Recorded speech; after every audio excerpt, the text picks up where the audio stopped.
Hello everyone and welcome back. This video is serving as my re-entrance into YouTube. It's been a while. My last upload was in April. Oh god. The long and short of why I've been gone is scheduling, availability, and mental health. I have been in the process of getting an apartment, transferring schools, working, and going to therapy. But yeah, I still have some pre-recorded videos that I'm uploading. They will be coming out over the course of the next couple of weeks. And then after that, I will be working on some newer projects, including videos like this. So, I guess without any further ado, let's get started.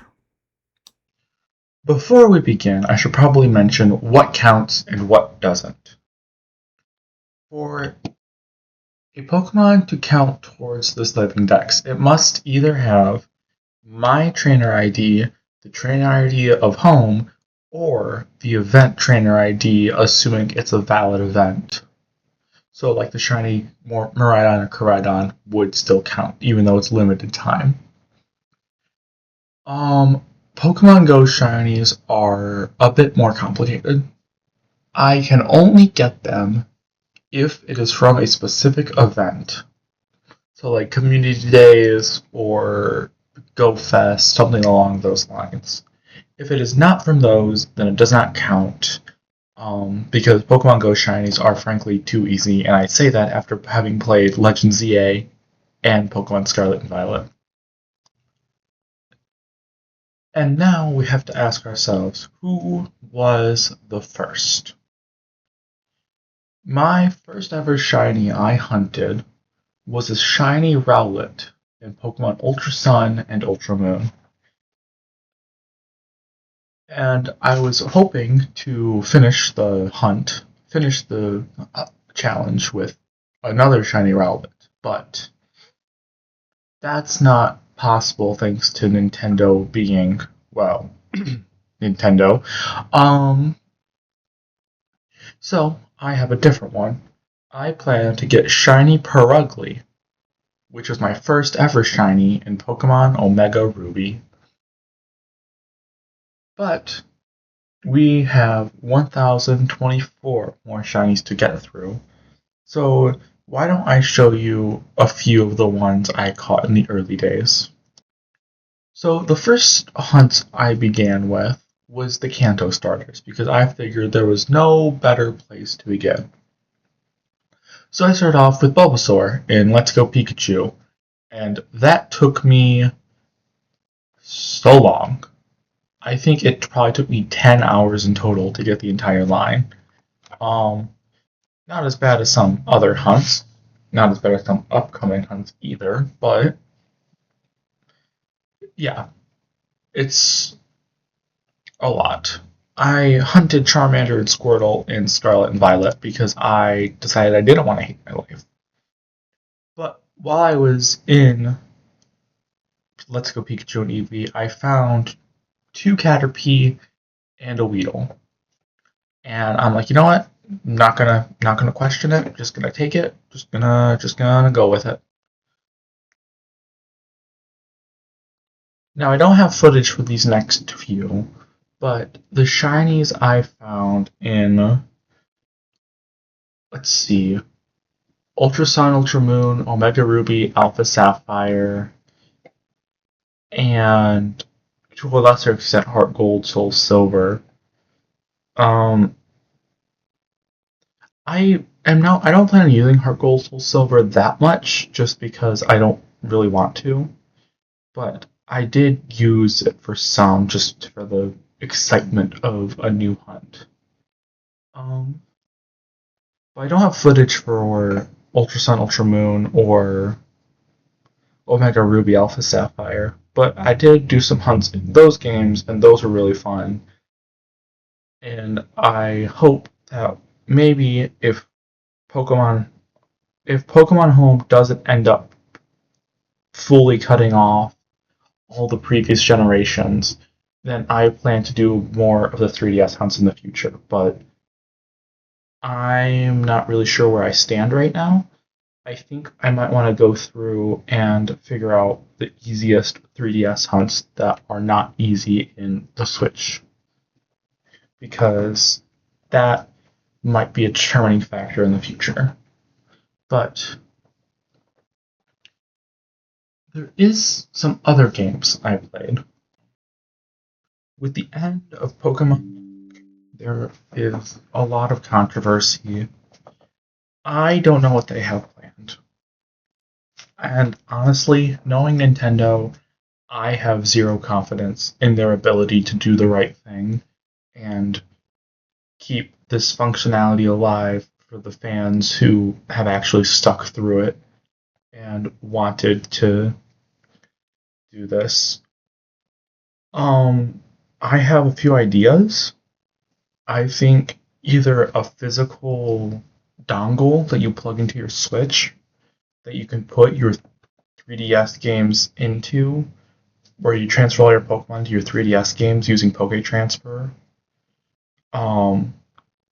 Or if you can have Pokemon Bank still store a little bit of like a box or two of Pokemon, or if it's um or if it's going to be they're just releasing all of the old Pokemon games, Gen 1 to Gen 7, on the Switch, which I doubt they're going to do.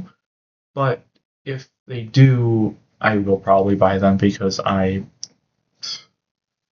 have my life belongs to the Pokemon Company, unfortunately. Um, the third thing I foresee them doing, which is the thing I'm least thrilled about, but the thing I see them most likely gravitating towards, is another paid subscription service of some kind where you like connect your 3DS to your laptop via the internet and you can put Pokemon in there. Something. It's not impossible, but I seriously I seriously hope they don't try and force another paid subscription down our throats. But again, it's Nintendo, so my hopes are very, very slim. In all reality, it probably just is going to end the service, and that's that, and the old games are worthless for transferring up new or shiny Pokemon. Scarlet and Violet are, well, let's be honest, they're easy. The champion's a joke, none of the gym leaders were all that tough, and the shinies, they grow on trees in Paldea. But it doesn't stop them from being hard to get. With no sound and no shiny sparkle, it's nearly impossible to find anything. Unless the shiny is really obvious. But yeah, I found a few in Scarlet and Violet. My favorites being Munchlax and Snorlax. I think those are such cool shinies to find. Um, Rhydon was a nice surprise, and even Sawsbuck during the Charmander hunt was incredible. And there's obviously more, but I don't have footage for all of them because I mostly shiny hunted in my downtime because I just didn't have the capacity to record. But now that I am all settled in, expect more shiny hunting footage for the next video, but not for this one. With the release of Legends EA, the shiny hunting floodgates burst open wide. I found all kinds of shinies throughout my time playing. I have completed most of the Generation 6 decks, I have gotten many Pokemon. I have discovered many new Megas, but most of all, I have been able to see so many new shiny Pokemon. Um,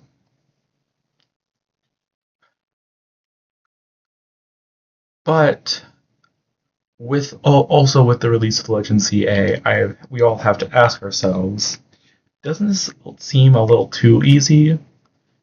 And I'm going to say no. I'm going to say that this is a monumental challenge. And if somebody else wants to say that I didn't do it the right way, or that I took the easy way out because I'm using the easiest games to shiny hunt in, then I would like to personally invite them to do this themselves and do it how they think it should be done. Of course, I don't think anybody's going to care all that much, but still, some people just get under my skin about thinking that the only way to have fun in a video game is to challenge yourself, when I wholeheartedly disagree. One last thing before the video ends. I am terribly sorry about my mic quality. I don't know what the issue is, but there is an issue, and I'm going to figure it out because this is, how the kids would say, really bad. As you can see, I have just under 25% of my Pokedex done. And this is reflected in my Pokemon home. My Pokemon home looks almost exactly like this, barring some evolutions. I should probably go over a few of my goals, because obviously I can't do this all at once. So, my first goal is I want to finish a generation. And I want to finish a generation voted on by my council, and they said I should 100% Generation 3. Now, this all of a sudden is a very low priority.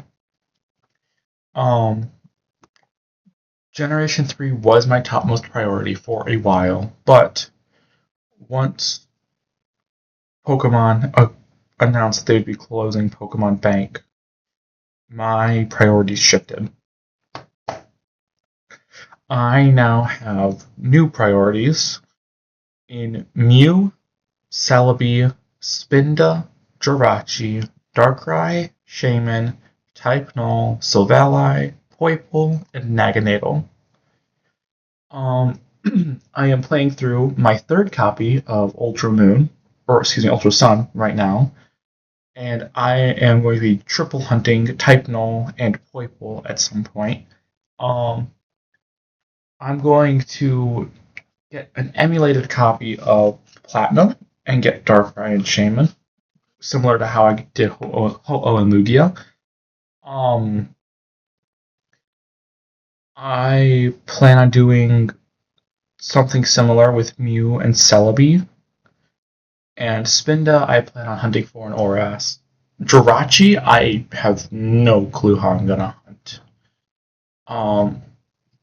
I just have no clue how I'm gonna get Jirachi or Mew is also a big question mark. I think I might have to do it through Pokemon Go. Unless they release Mew in Emerald. I think that might be the plan, is to do Mew in Pokemon Go unless they announce Pokemon Emerald for the Switch in the next on Pokemon Day, most likely. But I would like to get all of the lost shiny Pokemon. I have to get all the lost shiny Pokemon, or soon to be lost, and then I would like to finish Generation 3. I have sort of a plan for everything. I need to go through and make my chart for Gen 3. I did it with Gen 1. That was pretty simple, but this is going to be a bit more complex. I'm just trying to think what else. Yes, so this has been 20% of my shiny living dex, and it has taken me a really long time. The next 20% won't take me nearly as long. I plan on streaming my DS hunting soon. Um, I'm not sure when I will be live, but I plan on streaming, and I plan on getting all three of my DSs synced up to one controller and just going to town on Poiple and Type Null, and then I'm gonna have to figure out Jirachi. Jirachi is my big question mark right now. Um, so at least with Celebi, I can dump the save file onto a 3DS. With Darkrai and Shaman, I think I have another workaround that I want to look into because I missed the events in BDSP. But if my theory is correct and I could figure out how to do something, I might be able to still unlock those events. Spinda, I'm not concerned about. I just am concerned about getting one, period. Also, has Spinda really not been in any mainline game? Surely Spinda was. Yeah, it was in Brilliant Diamond, Shining Pearl Swarms. Why are they saying it was lost? Oh, I could do Hunts and Ultra Moon.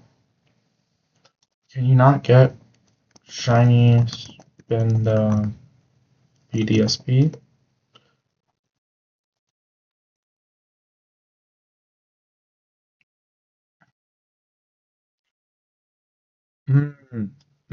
Okay. Spinda can't be moved in or out of BDSP.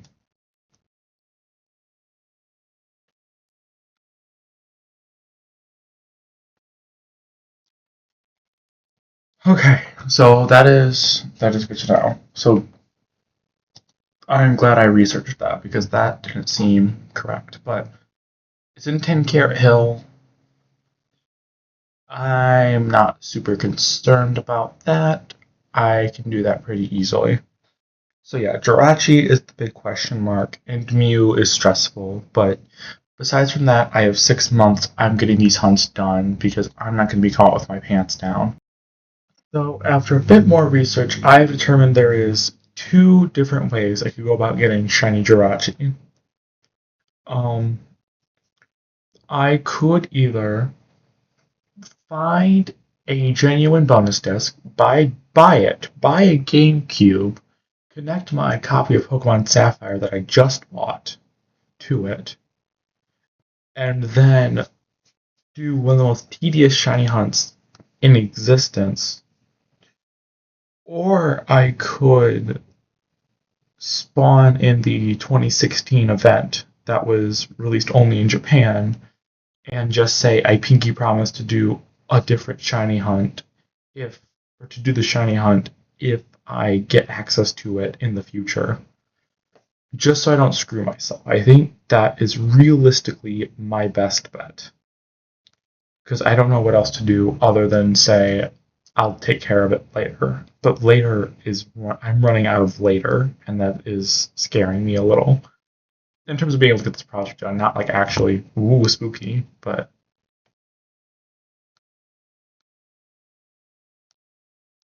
I don't know. It's weird. I think I'm going to just keep this in because I kind of rambled, but it's okay. I know I already said it, but thank you for watching. This project and this channel has been on my mind since it started.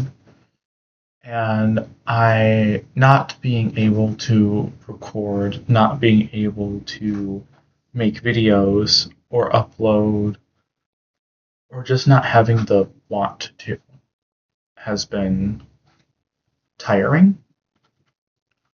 But now that I am in my new apartment, I've transferred schools, semester starting soon. I feel confident that I will be back on the horse, consistently uploading in the near future. Um, I'd like to start streaming again, but there's no guarantee there, at least not for right now. The only thing I know for sure is that I will be streaming on Pokemon Day. Probably not, maybe not at the time of the announcement, because February 28th is, a Sunday. Never mind. So yeah, I'll be live for Pokemon Day for sure. And I'll be live getting these godforsaken shiny Pokemon. But aside from that, I don't know what else to say. So thank you and goodbye. See you all soon.